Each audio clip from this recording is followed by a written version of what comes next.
शुरुआत से कोवैक्सीन को लेकर एक झिझक नजर आई, लेकिन कल जब अंतरिम रिपोर्ट आई है उसमें एफिकेसी यानी कितना प्रभावी है कोवैक्सीन, उसको लेकर डाटा रिलीज हुआ जिसमें 81% तक इसको प्रभावी बताया गया है। वहीं दूसरी तरफ जो कोविशील्ड है उसके आंकड़े को अगर देखें या एफिकेसी को अगर देखें तो वो करीब 70-71% तक प्रभावी है। एफिकेसी उसकी 70-71% तक है। लेकिन ये चर्चा करने के पीछे अहम वजह यह है कि कैसे राज्य इनका उपयोग कर रहे हैं, या तो कोवैक्सीन हो या कोविशील्ड हो।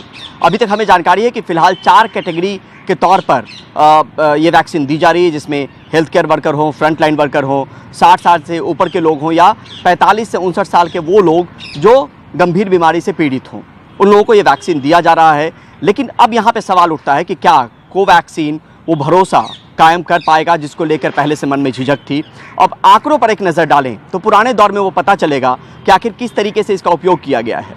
महाराष्ट्र में अगर देखें महाराष्ट्र के आंकड़े को तो 11,08,935 के आसपास जो है वो कोविशील्ड इस्तेमाल किया गया, डोजेज इस्तेमाल किए गए हैं। वहीं कोवैक्सीन 16,459। केरल को अगर देखें तो 5,08,000 के आसपास कोविशील्ड के डोजेज दिए गए हैं, वहीं कोवैक्सीन महज 63,000।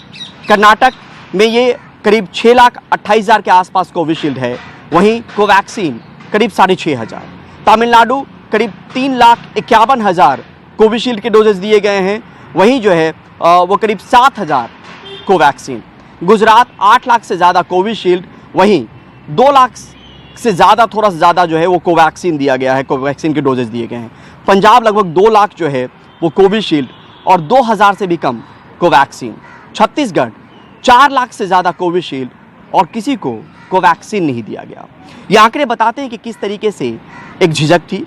लेकिन सप्लाई को लेकर भी बात करें तो उस हिसाब से कोवैक्सीन की सप्लाई अलग अलग राज्यों में उस तरीके से नहीं हुई थी जिस तरीके से कोविशील्ड की सप्लाई हुई थी। अब यहाँ पर ये सवाल उठता है कि जब ये आंकड़े आ गए हैं जिसमें एफिकेसी की बात 81% की गई है, तो एक तरीके से भरोसा जीतने वाली एक खबर है, खासतौर पे उन लोगों के मन में जिनके मन में ये झिझक थी कि क्या कोवैक्सीन लेना चाहिए, नहीं लेना चाहिए। अब यहाँ पर जिस हिसाब से अगर पुराने दौर में भी देखें तो भरोसा आदमी उसी पर दिखाता है जिसके नतीजे उसके सामने हो। अब कोवैक्सीन की जो है वो एफिकेसी के आंकड़े आ चुके हैं। ऐसे में यहाँ पर बहुत वाजिब सवाल है कि क्या जो भरोसा शुरुआती दौर में नहीं दिखाया जा रहा था लोगों के मन में कोवैक्सीन को लेकर, अब वो भरोसा कायम हो पाएगा। सबसे बड़ी बात ये भी है कि भारत में ये निर्मित वैक्सीन है जिसमें ICMR और जो भारत बायोटेक है उसने मिलकर इस वैक्सीन को बनाया है।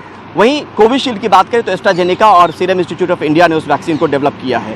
तो ये तमाम चीज़ें हैं। ये रिपोर्ट बताने के पीछे मकसद सिर्फ ये था कि जहाँ पे कोविशील्ड का इस्तेमाल कई गुना ज़्यादा हो रहा है, वहीं पे कोवैक्सीन उस लिहाज से अब तक प्रयोग में नहीं लाया जा रहा था, अब तक उस तरीके से डोजेज नहीं दिए जा रहे थे या लोग उस तरीके से डोजेज नहीं ले रहे थे।